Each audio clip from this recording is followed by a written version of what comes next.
25 minute বলুন। পরম প্রেম শ্রী শ্রী ঠাকুরের চরণে আমার শত সহস্র কোটি প্রণাম। পরম আরাধ্যা জগৎ জননী শ্রী বড় মায়ের চরণে আমার কোটি কোটি প্রণাম। পরম পূজ্য পাদ শ্রী শ্রী বরদার চরণে আমার কোটি কোটি প্রণাম। পরম পূজ্য পাদ শ্রী শ্রী আচার্য দেবের চরণে আমার কোটি কোটি প্রণাম। আমি শ্রদ্ধা মায়ের এই লিঙ্কটিতে আমি নাম ধ্যান করছিলাম, প্রথম থেকেই যুক্ত হয়েছি, নাম ধ্যান করছিলাম। মা হঠাৎ করে কত বড় একটা দায়িত্ব দিয়ে দিল, পরম পিতার কথা বলতে হবে বললো। আসলে ভাগ্যেরও কথা, মা বলছিলেন ভাগ্যেরও কথা, আসলে ভাগ্যের কথা, তার কথা বলা, তাকে নিয়ে ভাবা, তাকে তার চিন্তা নিয়ে নিজেকে লেগে থাকা, এটা একটা ভাগ্য লাগে আসলে। আর আমরা তো তারই চরণে যুক্ত হয়েছি, তাই আমাদের ভাগ্য আছেই সব সময়। শুধু করলেই ভাগ্য আরো বেশি করে মানে ফুলে ফেপে ওঠে আর কি। ঠাকুরকে নিয়ে চললে জীবনে সুখের উপর সুখ, কত সুখ সবই পাওয়া যায় তাকে ধরলে। তাকে নিয়ে চলতে হবে জীবনের পথে, তিনি যেভাবে চলতে বলতে বলেছেন ঠিক সেইভাবে আমাদের জীবনকে চালিয়ে নিয়ে যেতে হবে, তবেই আমরা জীবনে সার্থক হয়ে উঠতে পারবো। মনুষ্যরূপে এই জীবন যে তিনি দিয়েছেন, এবার আমরা সার্থক হয়ে উঠতে পারবো।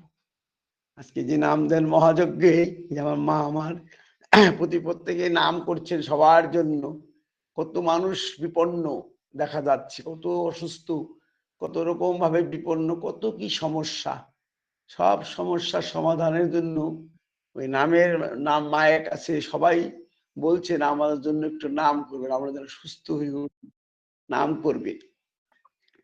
এই যে আমিও পরম পিতার চরণে সবার মঙ্গল প্রার্থনা করি, পরম পিতা রাঙার আতুল চরণে। যে মায়েরা যে উদ্দেশ্য নিয়ে বা আমরা যা যা বলেছি যে পরম পিতার চরণে নিবেদন করে সবাই সুস্থ হয়ে ওঠার, বা কেউ ডায়াগনোসিস কারেক্ট আসার, বা কারো পায়ের ব্যথা ভালো হয়ে উঠুক, পরম পিতার চরণে সবার জন্য প্রার্থনা, প্রত্যেকেই যেন পরম পিতা প্রত্যেকেই যেন সুস্থ স্বাস্থ্য নিরোগ রাখেন, এই একান্ত প্রার্থনা তারই চরণে। সবাইকে তিনি সুখে শান্তিতে আনন্দে ভরপুর করে রাখেন এবং সুস্থ স্বাস্থ্য নিরোগ করে রাখেন, এই প্রার্থনা তারই চরণে। প্রভু তো এসেছেন এর জন্যই, আমাদেরকে সুখে রাখার জন্য। আর তিনি এসে তিনি বলছেন আমার জীবনের তন্নায় এই, জ্যোতিদের সামনে একদিন বসে আছেন, তো বসে তিনি বলছেন আমার জীবনের তন্না মানে তৃষ্ণা, আমার জীবনের তৃষ্ণা এই যে আপনারা খুব ভালো করে চলেন, আপনারা এমন হয়ে উঠুন যেন আপনারা প্রত্যেকটি মানুষকে জাগিয়ে দিয়ে তাদেরকেও জীবনে সুখ এনে দিতে পারেন। যে চলনে, যে বলনে, যে কর্মে চললে মানুষ সুখে শান্তি থাকতে পারে, সেটা করাটাই আমি কামনা করি, সেই আমার তন্না। যদিদের বললো আপনারা তেমন হয়ে উঠুন, প্রত্যেকটি মানুষকে জাগিয়ে তুলুন, প্রত্যেকটি মানুষকে আপনি সুখে শান্তিতে রাখার। কেউ দিক খুলেছে, জয় গুরু জয় গুরু জয় গুরু। তৃপ্তিমার ভুলক্রমে লেগে যায়, কোনো সময় হাত লেগে যায়, এটা দোষ নয়, মোবাইল তো ছোট বস্তু, হঠাৎ অনেক সময় হাত লেগে যায়, তাই খুলে যায় আর কি। এটা হয়ে যায় মিস্টেক, কত বড় বড় মিস্টেক হয় আমাদের জীবনে। আর এই মিস্টেক ঠাকুরকে একদিন সুরেন্দ্র জিজ্ঞাসা করলো যে ঠাকুর, এই যে জন্ম মৃত্যু আর জরা জন্ম মৃত্যু, এই যে মানুষের জন্ম, তারপরে যে জরা, এই যে মৃত্যু, এও তো প্রকৃতির বিধান, হ্যাঁ, এর উল্টো কি কখনো হয়েছে? ঠাকুরকে প্রশ্ন করলো, এই যে জন্ম জরা এবং মৃত্যু, এও তো প্রকৃতির বিধান, মানুষ জন্মিলে মরিতে হইবে, এটা তো আমরা জানি, এবং জরা আর দুঃখ তো আসবে, সেটাও আমরা জানি। এর কি কোনো উল্টো কখনো কিছু হয়েছে? তখন ঠাকুর বললেন, হয়নি বলে যে হতে পারে না তা নয়, হয়নি বলে যে হতে পারে না তা নয়। শরৎদা তখন বলছেন, আমাদের এই শরীর কি অনন্তকালের জন্য ধরে রাখা যায়? অনন্তকালের জন্য হয়তো রাখা যাবে না, তবে বাঁচিয়ে রাখা যায় দীর্ঘদিন। এরপর ঠাকুর অনেককে জিজ্ঞাসা করলেন, ভূত দেখেছিস? সবাইকে জিজ্ঞাসা করলো, ভূত দেখেছিস? তো অনেকে বলো, আগে ঠাকুর আমি তো ভূত দেখিনি।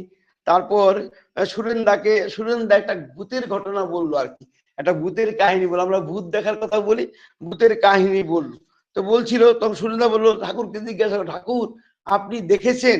তখন ঠাকুর বললেন, আমি যা দেখেছি তা মনের ভ্রম কিনা আমি বলতে পারি না, মনের ভ্রম কিনা আমি বলতে পারি না। আমি দেখলাম ওই ভূত আমার কাছে এলো, এসে আমার সামনে আমার সঙ্গে কথা বললো এবং আমাকে প্রণাম করলো এবং সে চলে গেল। ওটা ভূত কিনা আমি ঠিক বলতে পারবো না, আমার কিরকম মনে হচ্ছিল এটা ভূতি নাকি, মানুষ যে বলে ভূত, আমার মনে হচ্ছে এটা ভূতি নাকি, কিন্তু আমি সেটা ঠিক ভালোভাবে বলতে পারবো না, ওটা আমার ভ্রম কিনা আমি সেটা বলতে পারবো না। কিন্তু কিন্তু অনেক কথা ঠাকুর বলে গেছেন, এই জন্ম জরা মৃত্যু। তা ঠাকুর বলছেন, মৃত্যুকালে যে ভাব ধরে ছেড়ে শরীর যায় জীবন, জন্মেও আবার তেমনি স্থানে ওই ভাবের পথ পায় যখন। মৃত্যুকাল, আমরা মৃত্যুকালের যে ভাব ধরে, যেমন করে আমরা চলে যাবো এই পৃথিবীর থেকে, সারাটা জীবন যা যা করে যেমন করে আমি পৃথিবীর থেকে চলে যাব, আবার সেই ভাবের যখন সৃষ্টি হবে, তখন পুরুষ এবং প্রকৃতির যখন সেই ভাবে মিলিত হবে, সেই ভাব নিয়ে মিলিত হবে, তখনই আমি আমার মাতৃগর্ভে প্রবেশ করার সুযোগ পাবো। ঠাকুর বলছেন যে মানুষ জন্ম গ্রহণ করার জন্য লক্ষ লক্ষ আত্মা পুরুষ আর প্রকৃতির মিলনের সময় লাইন দিয়ে থাকে। হ্যাঁ, লাইন দিয়ে থাকে, মানে মাতৃগর্ভে ইন করার জন্য। ঠাকুর ইন করার কথা ইংরেজিতে বলেছেন, হ্যাঁ অনেক জায়গায় তিনিও নিজের কথা বলেছেন, আমিও ওই মাতৃগর্ভে ইন করেছিলাম। ঠাকুর বলছিলেন যে আমি যখন ওই সূর্যের ভিতর দিয়ে আসছিলাম, তখন সূর্যের ভিতর দিয়ে আসছিলাম, তখন আমাকে দেবদেবীরা আমাকে সম্বর্ধনা জানাচ্ছিল।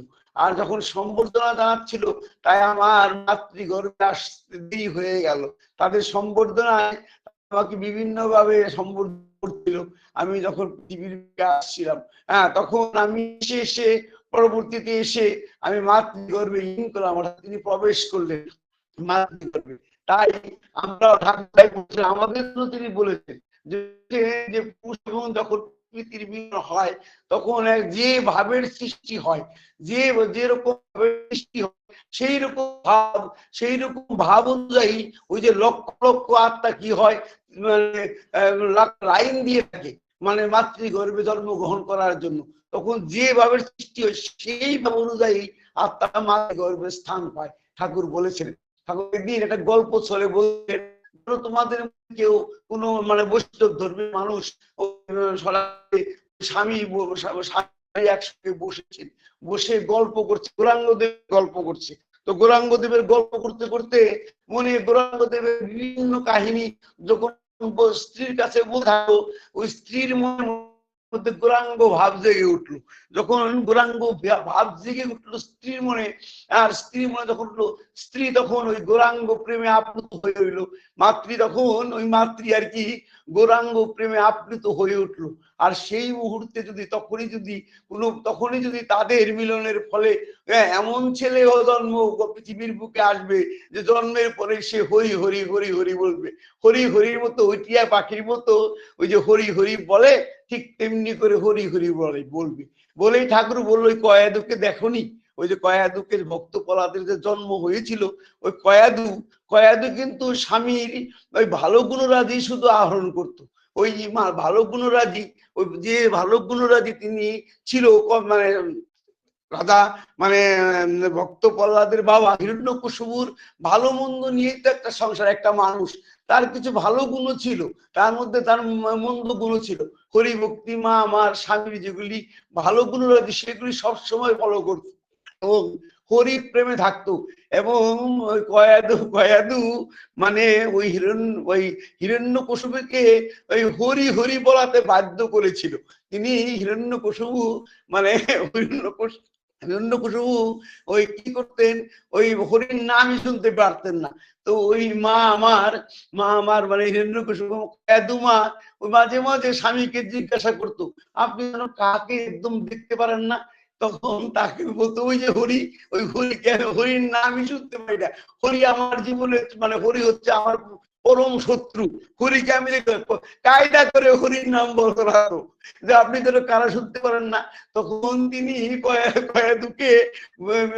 কয়াদু যখন ওই ধ্যানস্থ হয়ে থাকেন, তখন তিনি তিনি তাকে আদেশ করেছিল তোমার স্বামীকে যদি তুমি 3 বার বা 7 বার তুমি যদি হরির নাম করাতে পারো তাহলে তোমার গর্ভে হরি ভক্তের জন্মগ্রহণ করবে, আমি তোমার গর্ভে জন্মগ্রহণ করবো। যে তিনি কায়দা করে স্বামীকে হরি বলার চেষ্টা করাতে, তো এই হিরণ্যকশিপু তো একদম শত্রু, পরম শত্রু, মানে হরি ভক্ত তো নাই।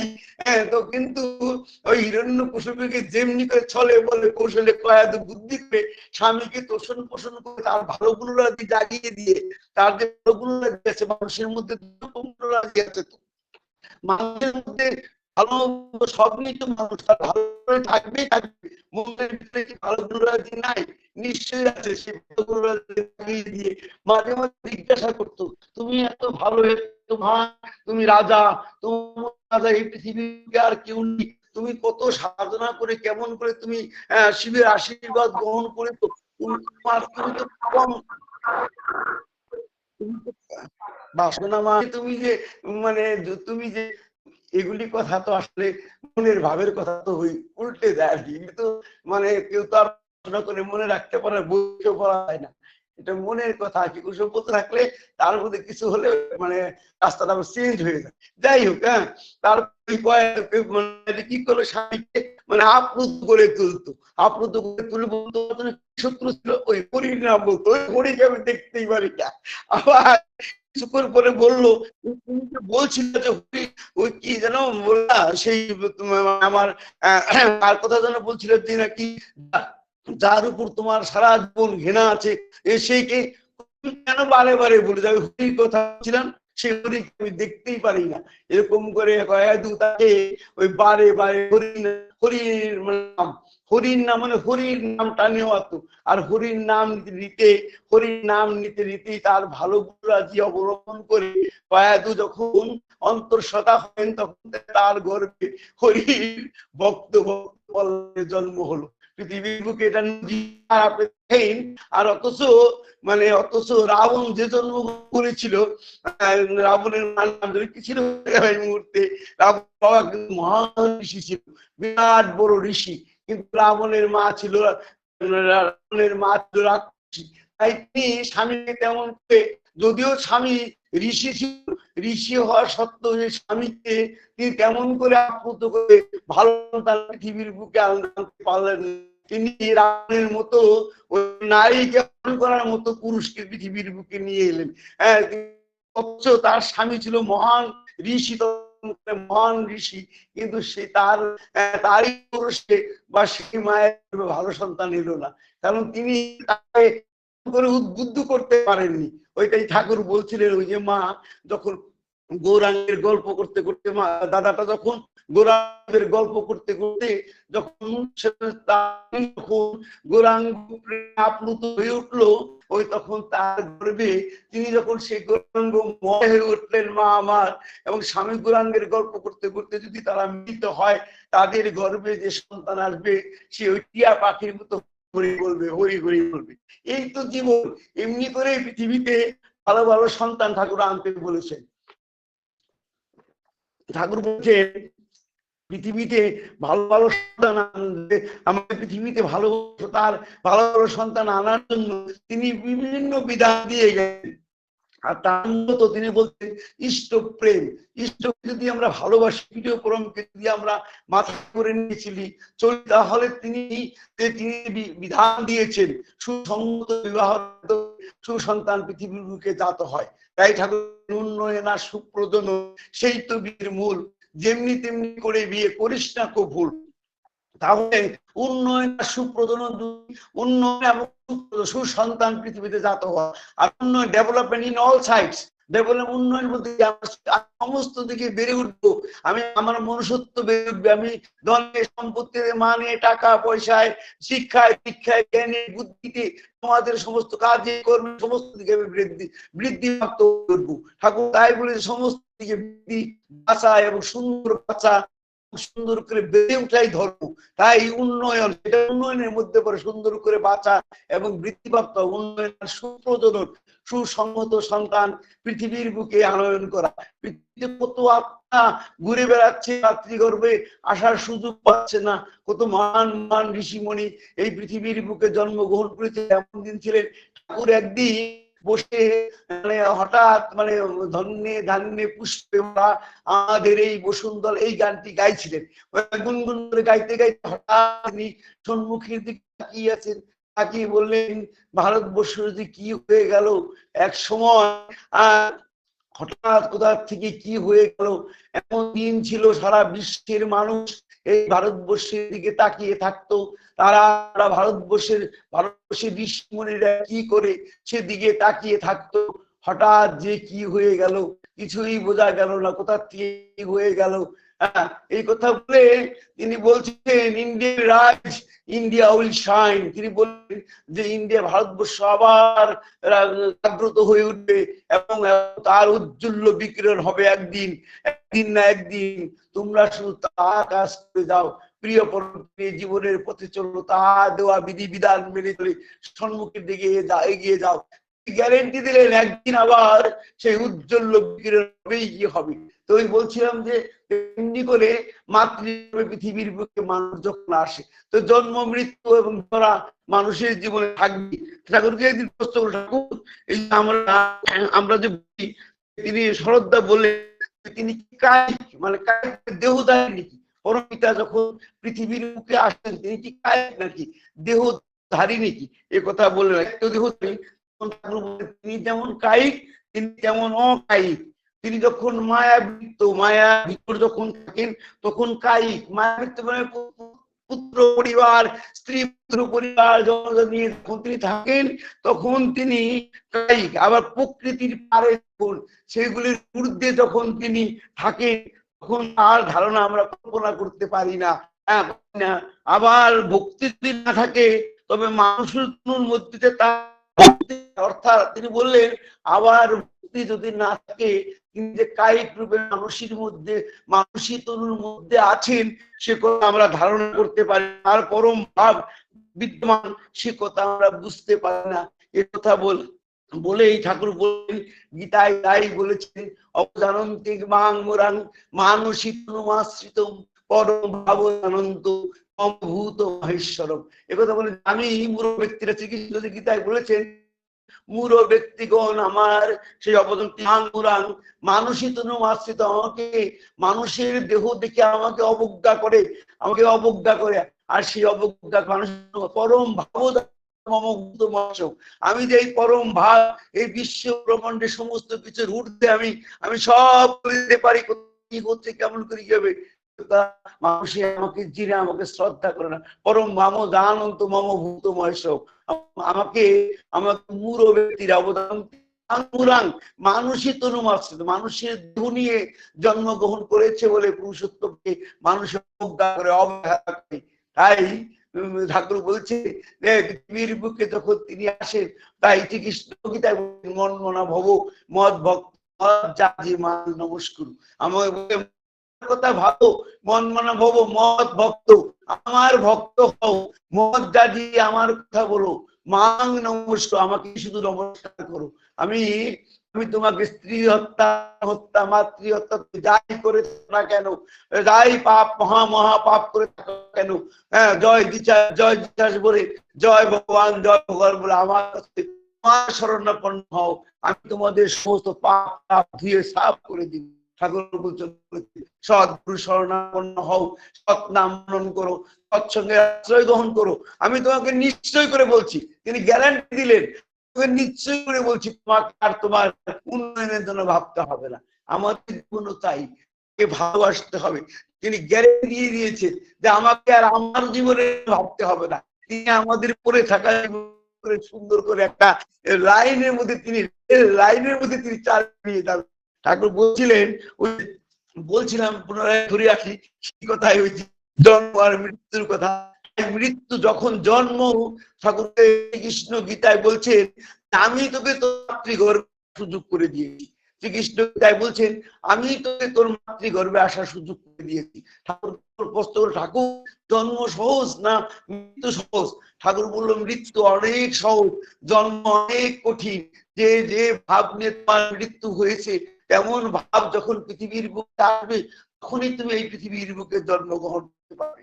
ঠাকুর এই জন্ম মৃত্যু বলতে বলতে একদিন বললেন, আমি শুয়ে শুয়ে নাম করছিলাম, শুয়ে শুয়ে মৃত্যু যে কত কঠিন সে কথা ঠাকুর বুঝাতে চাইলেন। আমি শুয়ে শুয়ে নাম করতেছিলাম, নাম করতে করতে আমার আত্মা বেরিয়ে গেল, আমার মনে হলো আমার আত্মাটা আমার থেকে বেরিয়ে গেল, বেরিয়ে গিয়ে একটু একটু ঘুরপাক আমার চারিদিকে করলো। তারপর আমি চেষ্টা করছি আত্মাটা আমার দেহের মধ্যে ঢুকিয়ে দেওয়ার, কিন্তু বহুত কষ্ট হচ্ছে, মনে হচ্ছে আমি কষ্ট পাচ্ছি, ঢুকছেই না। হঠাৎ করে আর আমার আত্মাটা দেহের মধ্যে ঢুকে গেল, আমি যেন নিস্তার পেলাম। হ্যাঁ, ঠাকুর বলছেন একদিন আমি শুয়ে শুয়ে নাম করছি, আমার আত্মা বেরিয়ে গেল। আমার আত্মা যখন বেরিয়ে গেল, আত্মা বেরিয়ে কি করলো, আত্মা বেরিয়ে যাদের সঙ্গে আমার কাজ ছিল, অর্থাৎ যাদের সঙ্গে দেখা করার কথা ছিল তাদের সঙ্গে আমার আত্মা দেখা করে এলো, মানে সবার সঙ্গে দেখা করছিল। তো তিনি ঠাকুর তো ভাবেননি, দেখা এলো দাদা কাছে, আবার এসে আত্মা আমার দেহের মধ্যে ঢুকে গেল। পরবর্তীতে আমি খবর করে দেখেছি আমি যেন সবার সঙ্গে দেখা, সবাই বললো হ্যাঁ আপনি এসেছিলেন, আপনি তো আমাদের সবার সঙ্গে দেখা করলেন। ঠাকুর এক জায়গায় বলছেন, ভগবান ভক্তের দাসানুদাস, ভগবান ভগবান ভক্তের দাসানুদাস, যদি সেরকম ভক্ত হয় তার দাসানুদাসে ভক্তি ভক্ত আর ভগবান এই তিনের সম্পর্ক আছে। একদিন ওই কথা বলতেই পূর্ণদা বললেন, আগে দাদা রবি দাস বলে রবি দাস বলে একজন কলকাতার ডাক্তার ছিলেন, ঠাকুরকে বললেন ঠাকুর রবি দাস দা একবার এখানে বসে আছেন, আপনার চরণে বসে আছেন, সকালবেলা রবি দাস দা বসে আছেন, তো আপনার কথা শুনছেন, আপনার সঙ্গে বসে আছেন, কিন্তু পরবর্তীতে যারা চেম্বার সে যে রুগী আসার কথা ছিল প্রত্যেকে এসে রুগী এসেছেন, তিনি ওয়ান বাই ওয়ান দেখে চিকিৎসা করেছেন, প্রেসক্রাইব করেছেন, সবাইকে তিনি দেখেছেন। এটা কি করে সম্ভব হলো? মানে রবি দাস ঠাকুরের সম্মুখেই সেই দেওয়ালে বসে আছে, রবি ডাক্তার বাবু রবি দাস পেশে তার রুগী আর কি, তার সেই কলকাতার চেম্বারে সবাই রবি দাসকে সেখানে দেখতে পেল এবং তার চিকিৎসা গ্রহণ করলো। ঠাকুরকে জিজ্ঞাসা করলো, এই প্রমূল্যদা, এটা খুব একটা বড় কথা নয়, তুমি ওই যে আমি যে বলি আত্মা বহু সহজ, ওই যে বলি আমি যে বলি, ঠাকুর বলেন যে আমি প্রত্যেকের দ্বারে দ্বারে যাই, আমি প্রত্যেকের সকালীন যখন মানুষ ভীতি করে আমি বহুদা বিভক্ত হয়ে কোটি কোটি মানুষের দ্বারে গিয়ে দাঁড়িয়ে থাকি, যারা আমাকে ইষ্টভীতি দান করে আমি সাদরে দুহাত ভরে গ্রহণ করি, আর যারা ফিরিয়ে দেয় আমি ফিরে চলে আসি, আর যারা আমাকে দান সেই ইষ্টভীতি দেয় না আমি ফিরে আসি তাদের কাছ থেকে। মানুষ সেগুলো সবই করতে বহুদা বিভক্ত হয়ে বিভিন্ন জায়গায় একই সঙ্গে বহু কাজ করতে পারে। ঠাকুরের জীবনে অনেক ঘটনা আমরা শুনেছি, আর অনন্ত মহারাজ একটা ঘটনা আছে, তিনি এক সময় ওখানে ছিলেন, একই অনন্ত মহারাজদার সঙ্গে সেখানেও ছিলেন, সে কথা আমরা এই গল্পটা জানি, আমি আর বলি না, হয়ে গেছে আর 1 মিনিট আছে। তাই আমরা ওই যে আমরা ঠাকুর যদি বলছিলেন জন্ম আর মৃত্যু, এই জন্মটাই আমাদের সার্থক করে তুলতে হবে, উপযুক্ত ভাবে পৃথিবীর বুকে আমরা সুসংহত বিবাহের মধ্যে সুসন্তান পৃথিবীকে আনয়ন করে আবার সুন্দর করতে হবে, আবার এই সুন্দর পৃথিবীটাকে সুন্দর ঠাকুর তাই একদিন বলছিল, একদিন ঠাকুর সেই ঘটনা শেষ করে দিই, ঠাকুর একদিন বসে আছেন দূরে একটা মানে দূরে একটা সেগুন গাছ, মানে চৈত্র মাস খরা সব শুকিয়ে গেছে, একটা করে পাতা ঝরে পড়ছে, ঠাকুর সেদিকে তাকিয়ে আছেন, যেন তিনি কোথায় হারিয়ে গেছেন। কিছুক্ষণ পরে কেষ্ট জিজ্ঞাসা, ঠাকুর আপনি ওভাবে যেন তাকিয়ে কি? তখন তিনি আঙ্গুল দিয়ে দেখালেন যে একটা পাতা ঝরে পড়ছে, তিনি আঙ্গুল দিয়ে দেখালেন যে একটা পাতা ঝরেছে, তখন ঠাকুর বললেন এই পাতাগুলি বৃদ্ধ হয়ে গেছে, আমার মতো সবাই বৃদ্ধ হয়ে পড়েছে, আমিও একদিন এই মতো খসে পড়বো এই পৃথিবীর বুকের থেকে। হ্যাঁ, তখন আপনারা সবাই আমাকে হয়তো বলবেন আমি পৃথিবীর বুকে নেই, আমাদেরকে যে ভালোবাসতো সে পৃথিবীর বুকে চলে গেছে। তখন ওই যারা উপস্থিত চিন্তা ছিল, ঠাকুর ওই যে গাছের পাতা ধরে পড়লেও আবার কদিন পরে যখন কাল শুরু হবে, আবার নতুন পাতা গজাবে, নতুন সেই নতুন পাতায় সারা গাছকে আবার আবৃত করে ফেলবে বিভিন্ন ভাবে।